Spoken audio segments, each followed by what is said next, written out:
আল্লাহ রাব্বুল আলামিন পবিত্র কোরআনুল কারীমের ভিতরে বলেন, ওয়া ইন্না জাহান্নামা লামাউইদুহুম আজমাঈন।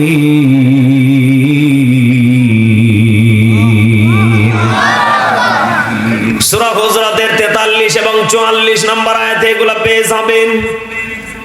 আল্লাহ রাব্বুল আলামিন বলে জাহান্নামকে আমি আল্লাহ একটা বানিয়েছি। জাহান্নাম কয়টা?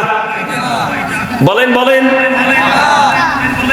আল্লাহ বলে জাহান্নাম এই জায়গাটা আমি আল্লাহ একটা বানিয়েছি, জান্নাত আমি আল্লাহ একটা বানিয়েছি।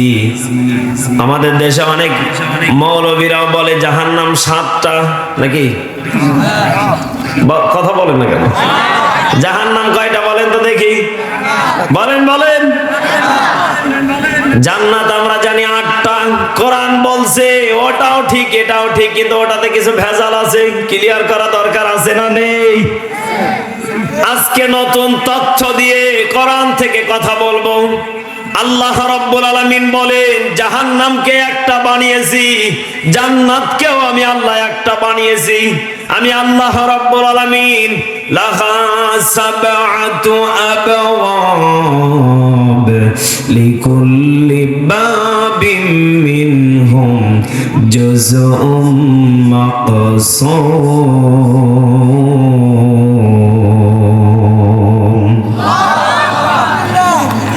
আল্লাহ রাব্বুল আলামিন বলেন লাহা সাবআতু আবওয়াব, লাহা দরজা, সাবাতু স্তর, আবওয়াব দরজা। আল্লাহ বলেন আমি আল্লাহ জাহান্নামের স্তর বানিয়েছি 7টা। কয়টা? বলেন বলেন। জাহান্নাম বানিয়েছি একটা, স্তরগুলো বানিয়েছি 7টা।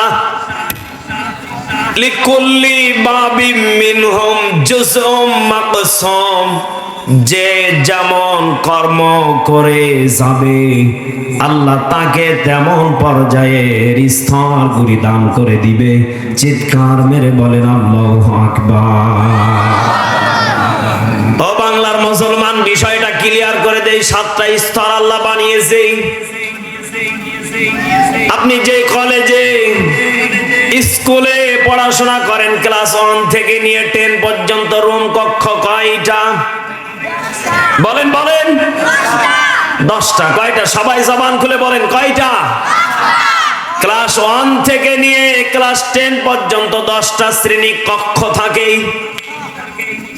এই 10টা কক্ষতে 10 ধরনের শিক্ষার্থী থাকে। ক্লাস 1 এর ছাত্র ক্লাস 1এই থাকে, 2 এর গুলো ক্লাস 2 এই থাকে। ও বাংলার মুসলমান, যদি কোনোদিন ক্লাস 1 এর ছাত্র ক্লাস 10 এ গিয়ে বলে স্যার আসসালামু আলাইকুম, এই বেটা এখানে কেন? এই ক্লাসের ছাত্র আমি। স্যার মনে হয় খুশি হয়ে যাবে। স্যার বলবে বেটা তোর তো এখনো কিছুই হয় নাই, এই ক্লাসে কেন? যা সর, জায়গা মতো যা, অনে অনে যাওয়া লাগবে। আল্লাহ বলে বান্দা জাহান্নাম আমি আল্লাহ বানিয়েছি একটা, স্তরগুলো বানিয়েছি 7টা। ও নবাবগঞ্জবাসী, ক্লাস 1 এর ছাত্রকে 1 এ রাখবে, 2 এ রাখা সম্ভব? বলেন বলেন না। আল্লাহ বলে 10টা শ্রেণী কক্ষ নিয়ে স্কুলের নাম দেওয়া হলো কয়টা? আরো জোরে। আরে ভাই জবান খুলেন, কয়টা শ্রেণী কক্ষ? কয়টা? স্কুলের নাম কয়টা? আল্লাহ বলে জাহান্নামকে আমি আল্লাহ বানিয়েছি একটা, তার শ্রেণী কক্ষ বানিয়েছি 7টা। জোরে বলেন আল্লাহু আকবার।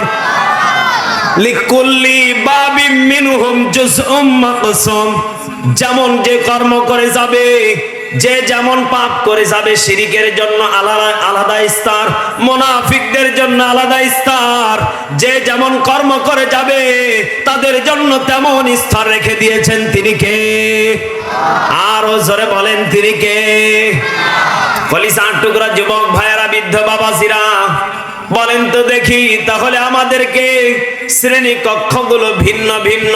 এবার বলেন তো দেখি, ক্লাস 1 এ যে শিক্ষাটা দেওয়া হয় ক্লাস 10 এ একই শিক্ষা দেওয়া হয় না? কথা বলা লাগবে, একটু জোরে বলেন, এটা কিন্তু একটা ক্লাস। বলেন তো দেখি এটা কি? এখানে সর্বোচ্চ আধা ঘন্টা থেকে 1 ঘন্টা থাকবো, কিন্তু এটা ক্লাসের রুটিন এর মতো আপনাকে আমল করা লাগবে। পারবেন তো ইনশাআল্লাহ? সবাই একটু তাকিয়ে থাকেন, চোখগুলো টানা টানা করে কথাগুলোর উত্তর দিবেন। তাহলে ক্লাস 1 এর যারা ছাত্র বলেন তো দেখি, ক্লাস 1 এর শিক্ষা একরকম, ক্লাস 10 এর শিক্ষা আর এক রকম। কথা সত্য?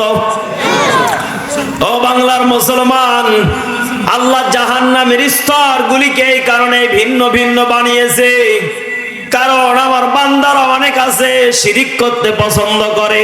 কথা বলেন? আমার অনেক বান্দা আছে মুনাফিকি করতে ভালোবাসে, আমার অনেক বান্দা আছে মানুষের প্রতি জুলুম করতে ভালোবাসে, হিংসা করতে ভালোবাসে। কথা বলেন কেন? আল্লাহ বলে যে যেমন কর্ম করবে, যে যেমন মানুষকে জ্বালাবে পোড়াবে, আমি আল্লাহকে কষ্ট দিবে, আমি আল্লাহ রাব্বুল আলামিন তাকে তেমন কষ্টদায়ক জাহান্নামের স্তরে ফেলে দেব। চিৎকার মেরে বলেন নাউজুবিল্লাহ। ঈমানের পথে অবিচল থেকে আমার মরণ যেন হয়, কোরআনের পথে অবিচল থেকে আমার মরণ যেন হয়। তোমার কাছে মিনতি আমার, তোমার কাছে মিনতি আমার, হে রহিম দয়াময়। ঈমানের পথে অবিচল থেকে আমার মরণ যেন হয়। জোরে বলেন আমিন। ভাই সাউন্ড ফুলদের হালকা ইকো, হালকা রিভাইভ দেন, সাউন্ড গলা থেকে বের হচ্ছে না। কলিজার টুকরা বাবাজিরা, তাহলে বলেন তো দেখি, ঈমানের পথে মরণ দরকার আছে না নেই? ঈমানের পথে যারা মরবে তাদের চিন্তা থাকবে আমি ক্লাস 2 ক্লাস 3 তে যাব না, আমি ডাইরেক্ট জাহান্নামের প্রতিযোগিতা বাদ দিয়ে জান্নাতের ক্লাসগুলি পাওয়ার প্রতিযোগিতা করব। কথা বলেন ঠিক কিনা? কলিজার টুকরা প্রাণপ্রিয় যুবক ভাইয়েরা, বৃদ্ধ বাবাজিরা, তাহলে বলেন তো দেখি, যারা জাহান্নামের স্তরগুলিতে যাবে তাদের জবানে এমন কথাগুলো থাকবে, লা তাদউল ইয়াওমা সুবুরান ওয়াহিদান ওয়াদউ সুবুরান কাসীরা। জোরে বলেন আল্লাহু আকবার। যারা জাহান্নামের সব থেকে কষ্টদায়ক স্থানে যারা থাকবে, তারা বারবার করে আল্লাহর কাছে মরণ চাইবে, আল্লাহ মরণ দাও। আল্লাহ মরণ দিবে, আবার তাদেরকে জিন্দা করবে, আবার মরণ চাইবে, আবার তাদেরকে মরণ দেওয়া হবে, আবার তারা জিন্দা হওয়ার জন্য চেষ্টা করবে না, মরণ বারবার চাইবে। বলেন তো দেখি, যতবার মরতে চাইবে তাদেরকে আবার মেরে আবার জীবিত করবেন তিনি কে? আরো জোরে জবান খুলে বলেন তিনি কে?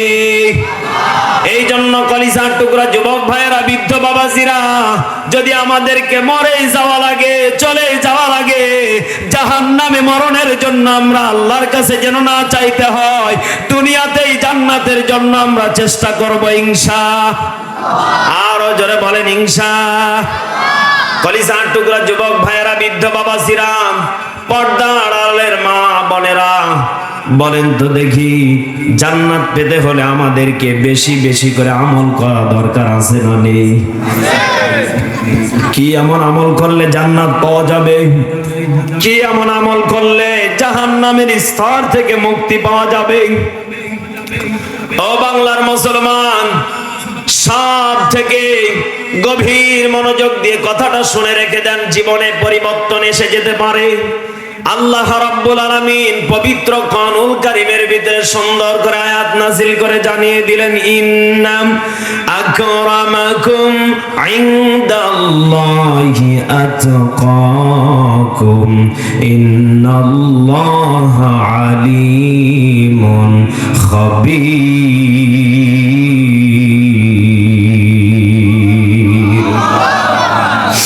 আল্লাহ রাব্বুল আলামিন বলেন, নিশ্চয় ওই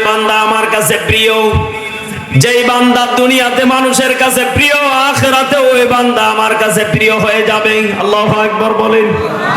ও বাংলার মুসলমান, দুনিয়াতে আজকে আমাদেরকে মানুষ ভালো বলে বলে কিছু কিছু মানুষ বলে একজন মানুষ সবার কাছে ভালো হতে পারে না, কিছু কিছু মানুষ সবার কাছে ভালো হতে পারে না, মেনে নিলাম। কিন্তু 100 জনের ভিতরে অন্তত পক্ষে যেই মানুষকে 80 জন ভালো বলবে, আল্লাহ বলে 20 জন ওর বিরুদ্ধে থাকবে, এটা স্বাভাবিক। কারণ মুসা ফেরাউনের কাছে যখন কালেমার দাওয়াত দিতে গেছিলেন, বলেন তো দেখি ওই মুসার প্রতি জুলুম এসেছে কি আসে নাই?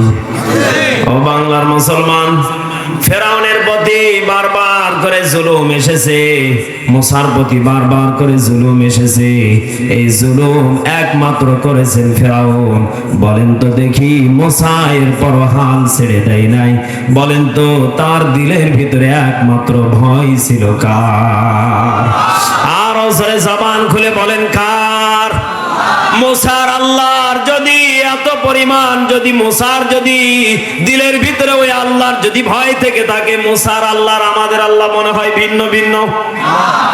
তাহলে মুসা যদি ওই আল্লাহকে ভয় করতে পারে, নবী হওয়ার পরও যদি ফেরাউনের কাছে গালমন্দ হতে পারে, গালিগালাজ খেতে পারে, মুসা নবী যদি ফেরাউনের কাছে কষ্টদায়ক যদি শব্দগুলো যদি পেয়ে থাকে, এরপরেও মুসা নবীজি ফেরাউনের কাছে দাওয়াত দিতে বন্ধ করেন নাই।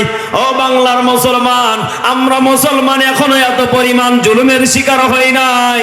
এই জন্য আমাদের দিলে একমাত্র আমানুত্তাকুল্লাহ ভয় করা দরকার। কাকে? আর জোরে বলেন কাকে?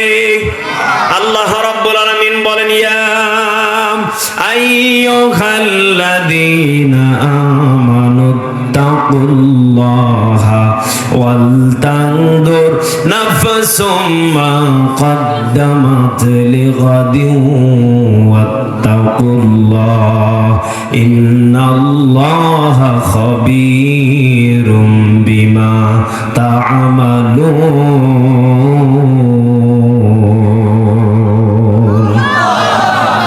আল্লাহ রাব্বুল আলামিন বলেন, হে ঈমানদারগণেরা, আমানুত্তাকুল্লাহ, আমি আল্লাহকে ভয় করো। ভয় করব কাকে?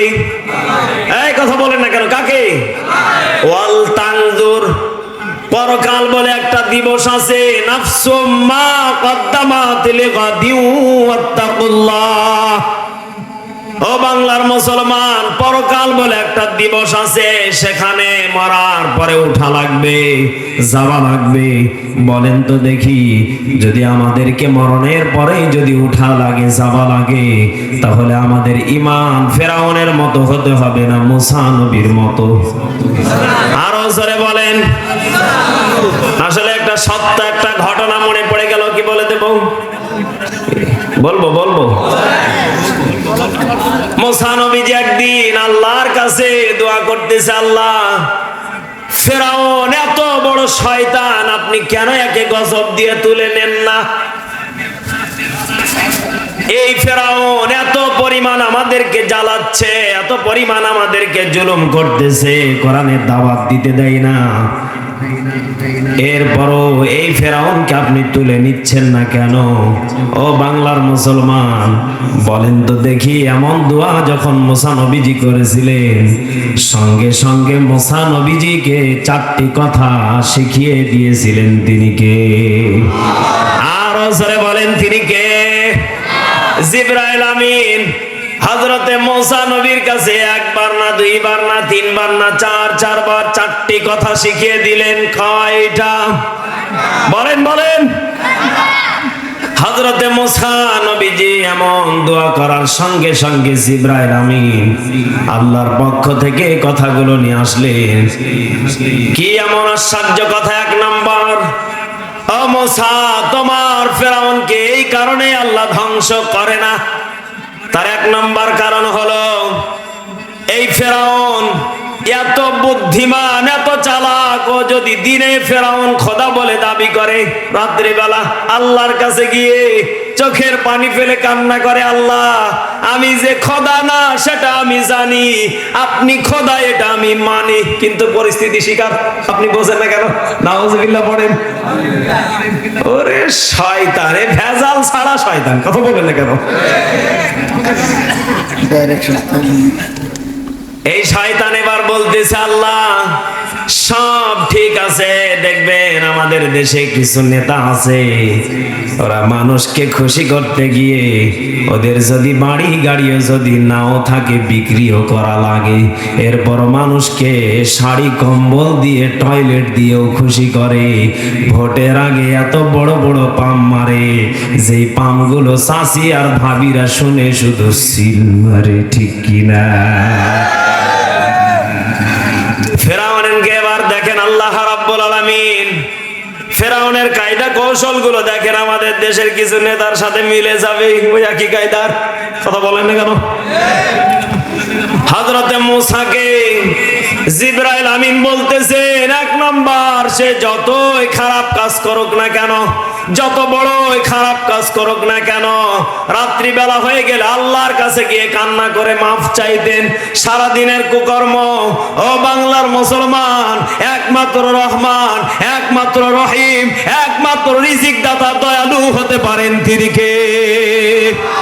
আল্লাহ বলে, বান্দা পাহাড় পরিমাণ গুনাহ করেছো, সাগর পরিমাণ গুনাহ করেছো, আমি আল্লাহর কাছে একবার সিজদায় পড়ে ডাকো, আমি আল্লাহ তোমার গুনাহের দিকে তাকাবো না, তামাম গুনাহগুলিকে মাফ করে দিব আমি আল্লাহ। জোরে জোরে বলেন আল্লাহু আকবার। তুমি রহমান, তুমি মেহেরবান, অন্ধ গাহে না শুধু তোমারি গুণগান। জবানটা খুলে বলেন ঠিক কিনা?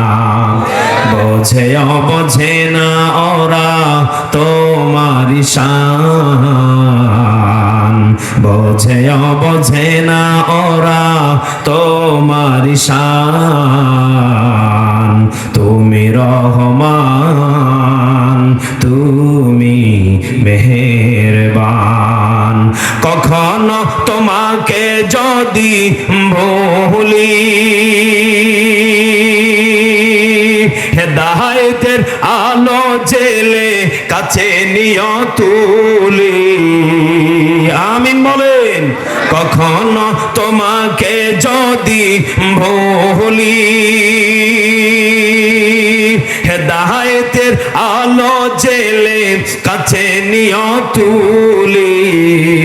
দয়া করো মায়া করো, দয়া করো মায়া করো, ও গো দয়াবান। বলেন না, তুমি রহমান, তুমি মেহেরবান। জবানটা খুলে বলেন ঠিক কিনা? কলিজার টুকরা বাবাজিরা, তাহলে বলেন তো দেখি, রহমান তিনি কে? ও বাংলার মুসলমান, যত বড়ই পাপ করেন, আমাদের একজন এমন রব আছে, মাফ করে দিবেন, তিনি কে? ফেরাউনের 2 নাম্বার স্বভাব দেখেন, টেকনিকে মার দিত আল্লাহকে। এত বুদ্ধি শয়তানের, যারা চোর মনে হয় এদের বুদ্ধি কম।